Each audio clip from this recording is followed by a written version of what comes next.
So today we will be starting with the Python basics. I am starting a Python series. So I will teach everything from basic to advanced. So this is the first session for Python. So I'll go slow, like what is Python, what are its benefits, where it is used, like the domains, then what are the advantages, and some basic fundamentals like what is OOP. So let's begin.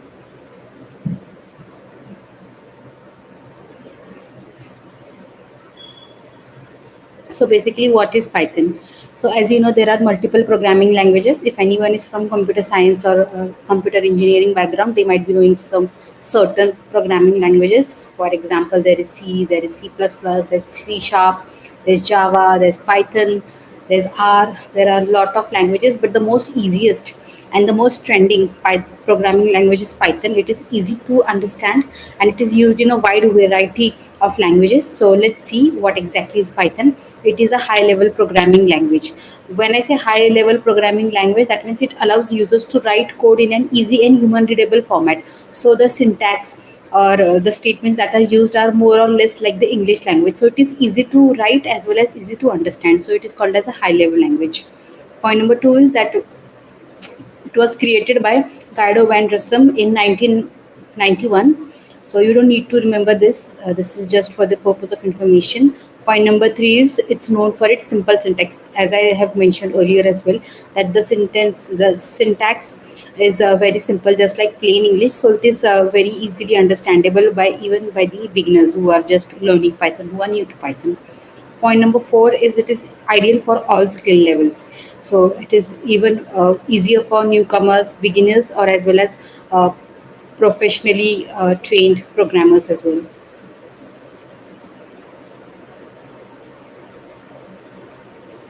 So let's talk about the benefits or advantages of Python programming language. First number is that is easy to learn and write. Python simple syntax helps beginners quickly grasp programming language, programming concepts. This is explained earlier as well. Second is huge community and resources. So it has a wide range of resources as it is an open source. Open source means that the information is available at a public platform. It is not a reserved or a private platform. So anyone can go and go through the documentation, go to the community if they have any questions, ask the questions or go through the FAQs to understand more about Python. It has a vast community who can help you understand it in a better way. There are tutorials as well. Point number three, that it is free and open source, so it is accessible to anyone. Point four is portability across platforms. So you can run Python seamlessly on most of the operating systems like Windows, Mac OS, and Linux. It is also called as it is a flexible language. And point five is it is ideal for rapid development. So it will spend less time writing code and more time involving with Python's efficient frameworks. Let's go to next slide. Now this is a very important slide, like in which domains or which applications Python is used. So these are few of the applications. It is used in even more applications. The number one is web development. So if you're designing a website, so it can be used there. The famous Python frameworks that would be used in web development are Django and Flask. Then second is obviously the most trending topic right now, the most trending domain I would say, it's data science and ML. In that there are libraries such as Pandas, NumPy, TensorFlow used for data manipulation and machine learning. This also I will be teaching in my upcoming videos as well. So you need to stay tuned for these topics as well. Then third is automation and scripting. Yes, for writing the automation scripts for repetitive tasks, streamlining workflows and enhancing productivity. Fourth is game development. Obviously, there's an application called as Pygame using which game development can be made. Who the people who are interested in game development, creating games, they can create the games using Python with the help of Pygame tool. Fifth is desktop applications like Kinter for GUI development. Sixth is cyber security, and seventh is IoTs for Internet of Things. If someone is doing some projects related to Internet of Things, or they are working in their office on IoT based applications, then they can use Python for writing their codes. And there are multiple domains as well, but these are the most famous ones. Going to the next slide, we have why choose Python. So now this is a table of differentiation between Python, Java, and C++ with respect to certain topics. For example, the first topic is syntax simplicity. So Python is the most easiest syntax. If you have a little bit understanding of programming languages, then you would understand that if you write one sentence of code in Python, then it would come up to 6 to 7 sentences in Java or CCP. So it is easier to write as well as easier to understand. So it is the syntax is simple. Second is beginner friendly, because the syntax is simple and easy to understand. So it is beginner friendly. Python is beginner friendly. Then the third feature is community support. So it is open source, as I told you, it is accessible to everyone. So yeah, community support is actually available for all the three programming languages, Java, Python, as well as C++.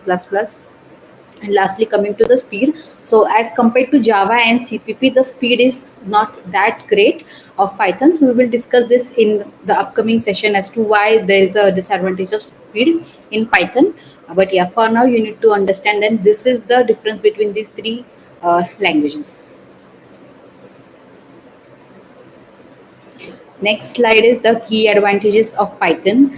So the number one is dynamically typed language, because it uses dynamic typing, making code flexible and easier to write without explicit type declarations. We will see this in the upcoming sessions, like what is called as a dynamically typed language. Second is extended standard libraries. It includes a broad collection of built-in libraries for tasks from file input output to web development. We will see all of these various libraries, which is going to make your writing your code very easy, because you will simply import the libraries and use the functions inside that library. So you will not have to write the entire code from scratch if you have to perform a particular function or a particular task. So we will see that as well. Then the third advantage is vibrant ecosystem of packages. So there are multiple packages that are available, even third-party packages. So it is going to extend the functionality of Python. Fourth is support multiple paradigms, allows procedural, object-oriented, and functional programming styles to suit developer preferences. So we will see this as well. And fifth is cross-language integration, that it will integrate with any other programming language. So it is easier. So if you write a code in Python, let's say, and your colleague who has written a code in some other language, and now you want to integrate these two codes, then it can be easily done.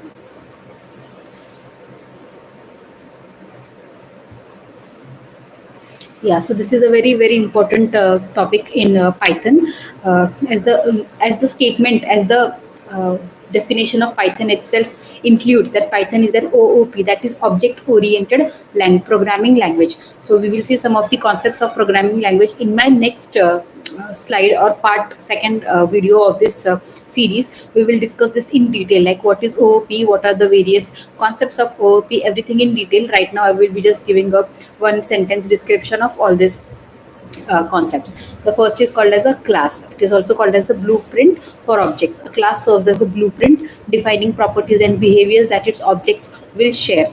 So we will see this in detail, everything. Second is object. It is an instance of class. An object is a specific instance of a class, embodying its structure and behavior defined in the class. Then third is encapsulation, that is hiding details. Fourth is inheritance, code reuse, polymorphism, multiple behaviors, and abstraction, simplifying complexity. This year I have only mentioned as one line definition. In the upcoming videos, all these concepts will be explained in detail using an example, so it will be easier to understand that way. So yeah, that was it for this introduction video. You need to understand that in order to learn Python, you should know its basics. And in the upcoming, you need to watch all my videos in the upcoming series to have a better understanding of Python. I hope this video was a little helpful to you, and I hope you continue watching all my videos. For this video, that is it. I will see you in my next video. Bye.